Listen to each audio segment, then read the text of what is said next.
స్పర్శ రేఖ ఒక పాయింట్ గుండా, ఒకే పాయింట్ సింగిల్ పాయింట్ గుండా పాస్ అయితే దాన్ని ఏదైనా ఒక కర్వ్ తీసుకున్న, ఒక సర్కిల్ తీసుకున్న, ఒక కర్వ్ పొజిషన్లో ఉన్నది ఏదైనా ఒక సింగిల్ పాయింట్ నుంచి ఏదైనా ఒక లైన్ టచ్ అయితే దాన్ని స్పర్శ రేఖ టాంజెంట్ అంటున్నాము. A straight line passing through a point of A curved surface.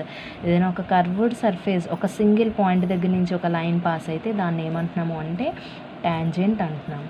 So ఇక్కడ మనం ఏం డిస్కస్ చేస్తున్నామంటే 2 సర్కిల్స్ ఉన్నాయి. 2 సర్కిల్స్కి కూడా డిఫరెంట్ రేడియస్ ఇచ్చాడు.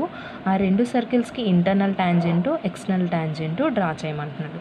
సో ఇక్కడ R1 = 2.5 ఇచ్చాడు, R2 = 1.5 సెంటీమీటర్స్ ఇచ్చాడు.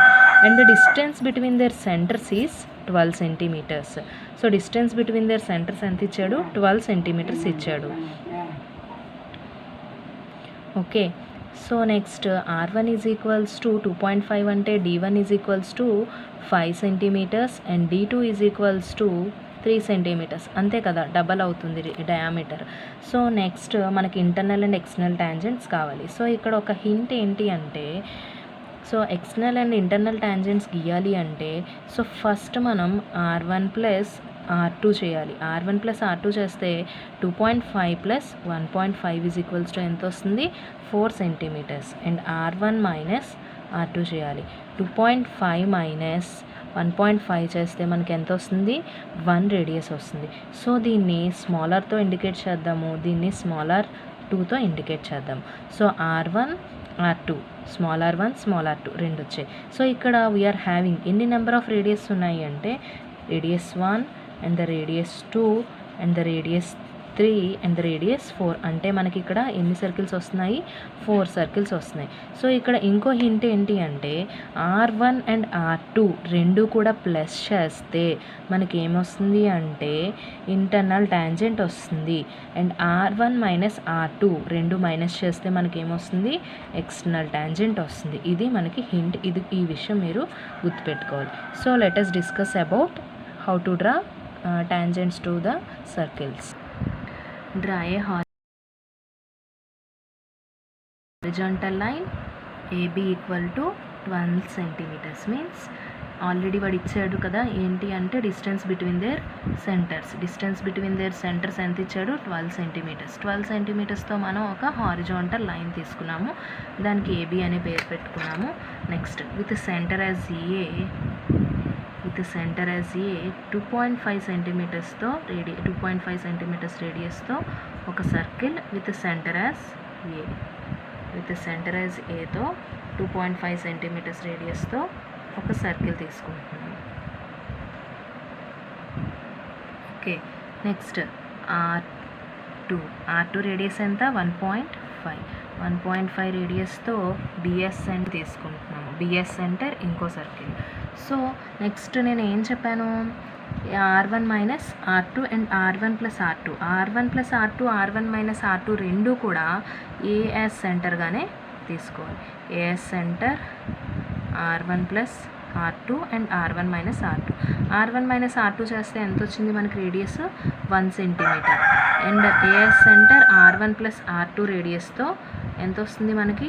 2.5 + 1.5 means that is nothing but 4 centimetres రేడియస్తో ఇంకో సర్కిల్ తీసుకున్నాం. రెండు కూడా ఒకవైపే, ఏ వైపే తీసుకోవాలి. Okay, this is R1 - R2. Next this is capital R1. This is R1 + R2 radius and this is capital R2. Next ఏం చేస్తాము అంటే AB లైన్కి పెర్పెండిక్యులర్ బైసెక్టర్ తీసుకోవాలి. పెర్పెండిక్యులర్ బైసెక్టర్ ఎలా తీసుకుంటాము? హాఫ్ కన్నా ఎక్కువ పెట్టుకొని పైన ఒక ఆర్కు, కిందన ఒక arc, BS centre, AS centre రెండు కూడా తీసుకొని ఆ రెండు ఎక్కడైతే ఇంటర్సెక్ట్ అయ్యాయో అక్కడి నుంచి ఒక స్ట్రైట్ లైన్ తీసుకున్నాము. This is the centre position of the distance between their centres. So ఇప్పుడు మనకి సెంటర్ పొజిషన్ ఫైండ్ అవుట్ చేసాము. Next with OS O2A as radius, O as center, O2A as radius, ఒక circle తీసుకున్నాము. ఏం తీసుకున్నాము? ఒక circle తీసుకున్నాము. ఇప్పుడు మనం ఏంటి గీయాలి? Internal and external tangents. So internal and external tangents గీసేటప్పుడు ఒక రిఫరెన్స్ లైన్ తీసుకుంటాం ఫస్ట్. సో నేను ఏం చెప్పాను? R1 మైనస్ R2కి ఏమొస్తుందన్నాను? ఎక్స్టర్నల్ టాంజెంట్ వస్తుందన్నాను. విత్ B దగ్గర నుంచి R1 మైనస్ R2ని ఈ పెద్ద సర్కిల్ ఏదైతే టచ్ అయిందో అక్కడ వరకు ఒక రిఫరెన్స్ లైన్ తీసుకోవాలి. దానికి అలా ప్యారలల్గా ఇదే కదా మనకు కావాల్సిన రెండు circles, capital R1 and capital R2. ఈ రెండింటిని ఎక్స్టర్నల్ సర్కిల్, పెద్ద సర్కిల్ ఏదైతే టచ్ అయిందో అక్కడ మనం టాంజెంట్ తీసుకుంటున్నాం. That tangent is nothing but a external tangent. Okay, this is the reference line. Next internal టాంజెంట్కి వచ్చేసరికి విత్ సెంటర్ ఎస్ బి నుంచి కూడాను R1 plus R2, this is the circle of radius R1 plus R2. R1 plus R2ని ఈ circle ఎక్కడ touch చేసింది? ఇక్కడే కదా టచ్ చేసింది. ఇక్కడికి ఒక రిఫరెన్స్ లైన్ తీసుకొని ఇలా స్కేల్ని ప్యారలల్గా తీసుకుంటూ వెళ్తూ, సో R1 అండ్ R2కి ఎక్స్టర్నల్ టాంజెంట్ని తీసుకోవాలి,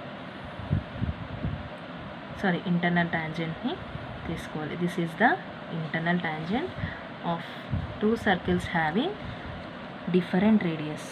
సో నేను డబల్ లైన్తో ఇండికేట్ చేస్తున్నాను కదా, అది డబల్ లైన్తో ఇండికేట్ చేసింది ఇంటర్నల్ టాంజెంట్,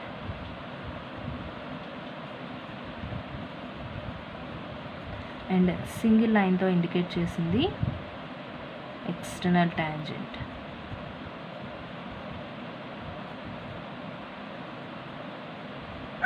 Thank you.